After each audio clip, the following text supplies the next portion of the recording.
Let's head back to the voicemail of Truth and Reason.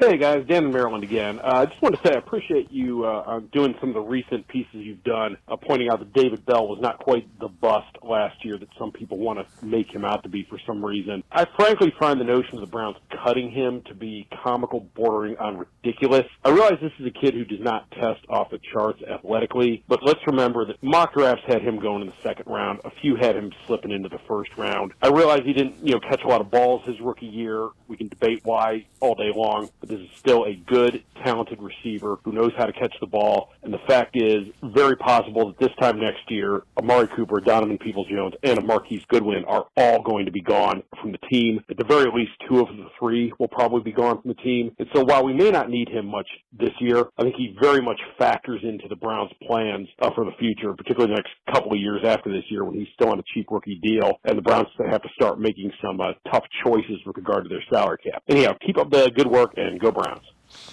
As always, appreciate all of the voicemails. Quincy, it is a crowded wide receiver room, but I David Bell wasn't healthy and kind of fell behind and could never quite get ahead of where he was. I don't think he's getting cut. Unless, he would remember we were talking about how he doesn't drop anything. That was the big thing about him throughout training camp. You were counting, I think he had like 2 drops all of training camp. But it is a crowded wide receiver room. I will say that. Yeah, it's a crowded room, but this is also a franchise that doesn't cut a lot of the draft picks. That's been one of the criticisms I feel like some people have used against Andrew Berry is that he doesn't cut enough of his draft picks. So why would he cut a 3rd-round pick from last year when he has not cut a 3rd-round pick from 2020 yet? You know what I mean? It doesn't make much sense to me why he would do that. I think David Bell's clearly going to stay with this team.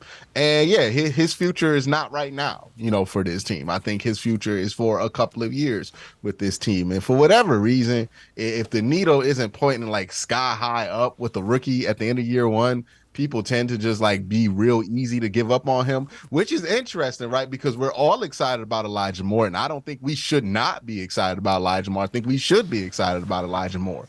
But if Elijah Moore was drafted in Cleveland and put up the numbers that he did the last 2 years here, we would be talking about Elijah Moore like he David Bell. Not because he's not impressive or has an upside, but because we just get this stigma whenever somebody doesn't have 1,000 yards within their first couple of years of playing football that they're not going to be what they are. So we kind of understand this concept when it comes to Elijah Moore on why, hey, you give a guy a right situation, the right situation comes along, he will be fine and develop in that way. We should probably have that same leeway for somebody like David Bell. Yeah, and I've heard that criticism of Andrew Berry that, they don't cut their draft picks.